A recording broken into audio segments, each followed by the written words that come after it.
Shalom, everyone. Thank you so much for being here. My name is Yakir Englander. I have the gift to work on this roundtable with Lital, and I think, Lital, you deserve big toda rabba. And with our Department of Keren, Fighting Anti-Semitism and Civic Engagement, with Sophie, toda rabba, Keren and Sophie. And of course, to our partners at the Ruderman Family Foundation, Shira and Galia, thank you so much for being here with us. Toda rabba Bar for leading the learning about how to think about the future. I want us all, before we go to the conference, I need you all to take a deep breath. Let's do it together, so at least we do one thing as unity all together. If we can close the door, Sophie, please.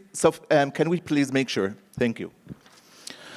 Ilan said that there is one thing that we need to invest in is learning Torah. My grandpa survived Auschwitz after they killed all his family, including his first son, which was born and killed on the same day. He was a Rebbe in Bnei Brak. Always he had two books next to him, the Torah and the Talmud. And I asked him, Zaide, why do you care so much about studying Torah? And he said something fascinating.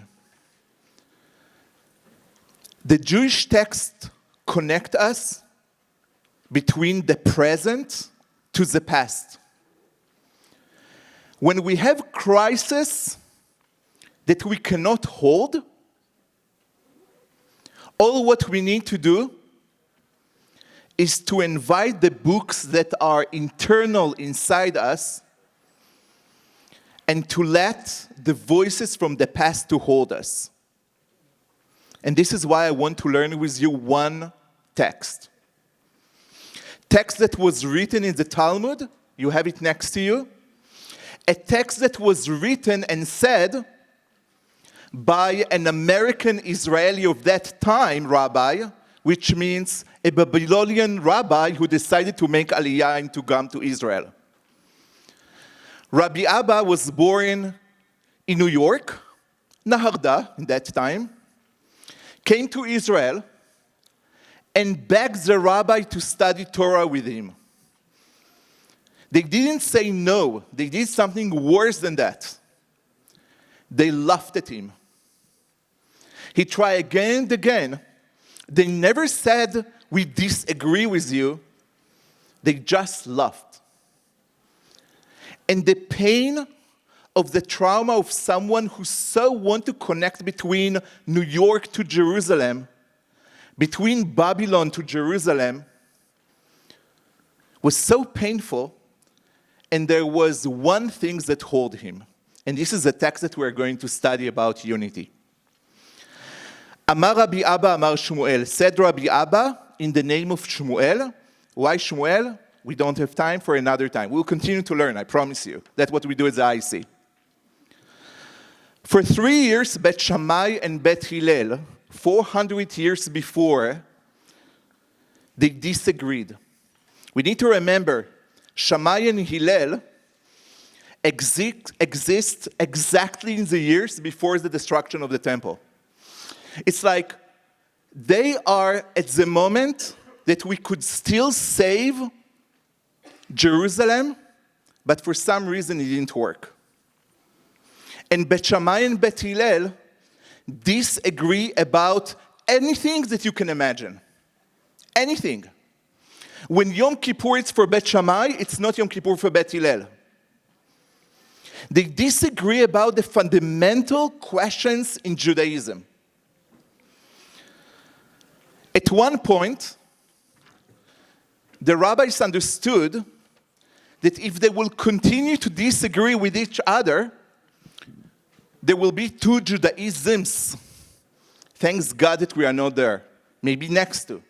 But there will be two Judaisms.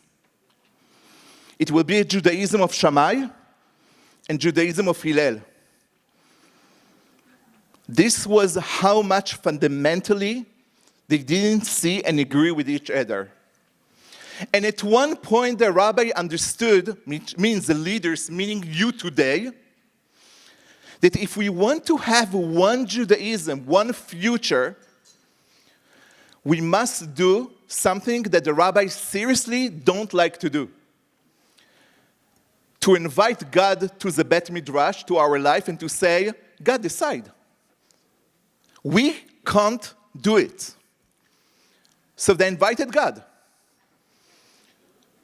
God appears, and God says one of the most fascinating things. Elu va'elu divrei Elohim chaim v'halacha kebet Hillel. It's one sentence, meaning the truth is with both of them. Now it's fascinating because we imagine that when we disagree, and believe me, we all know that there are fundamental subjects today about Israel, about American Jews, that we disagree with each other. And more than that, we think that the other side damage the future of the Jews. We expect that if God will appear today and will say, make a deal or don't make a deal, God will have an answer. The fascinating in the Talmud is that and what I love about the Jewish tradition, that God is not going to help us. God says, Elu va'elu divrei Elohim, and not just the words of God, Chaim. It's a divine, living words of the divine.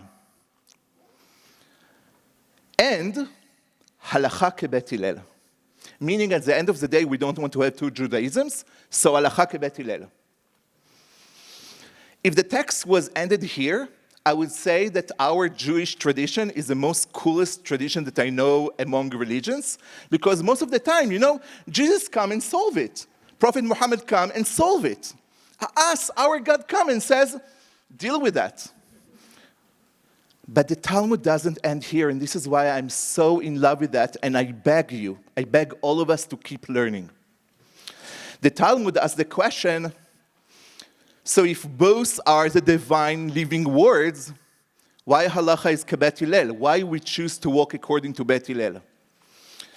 And the Talmud says, there are two explanations, and between them there is and. It's not or, there is and. The first reason why halacha kebet Hillel is because in the yeshiva of Bet Shammai, when they had a question, they said, what I think is the answer. And they work with what they believe in. In the Bet Midrash of Bet Hillel, they did something much harder. Something that I don't think there is one Bet Midrash or department of philosophy or anything that I think do it. For sure not in the Knesset, unfortunately. They learn both Bet Shammai and Bet Hillel. And this is why the halacha is kebet Hillel. The halacha is kebet Hillel because they had the understanding that in order to disagree, is not that I disagree with you. I disagree about your opinion. And in order to prove that I disagree with your opinion and not with you, what I must do? Learn the other side opinion. If you go to Instagram today, there is no debate about opinions. The debate is about identities. Oh, you belong to this camp? You're in Kaplan? Oh, I know everything about you. You choose to this president? I can tell you everything about you. But Hillel demanded to study opinions. But they did one more thing. When they studied the opinions, they didn't start with their opinion. They start with the other side opinion. They wanted to make sure that every student of Bet Hillel know how much I appreciate deeply Bet Shammai. I'm going to disagree with Bet Shammai, maybe. But I'm going to tell you that I disagree with your brother and sister. And therefore, what I'm going to do is first to study their Torah, and only then I'm going to teach and study my Torah. Because it's not their Torah or my Torah, it's our Torah. I want to invite you to remember that. We embody the education of our children. And our fear today is that our children are not going to really learn what we believe in, but they're going to learn with whom I disagree. We must embody the Torah of Bet Hillel. I love him and disagree with him. I love him. I choose another direction, but I'm going to walk together.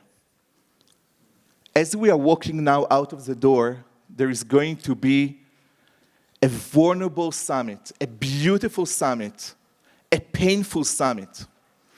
People here outside of the door, they came to listen, they came to speak, but most important, they came to be hugged.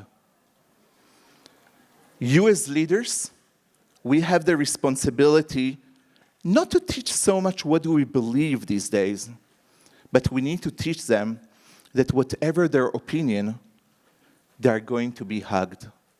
Thank you so much for being here, and b'atzlacha.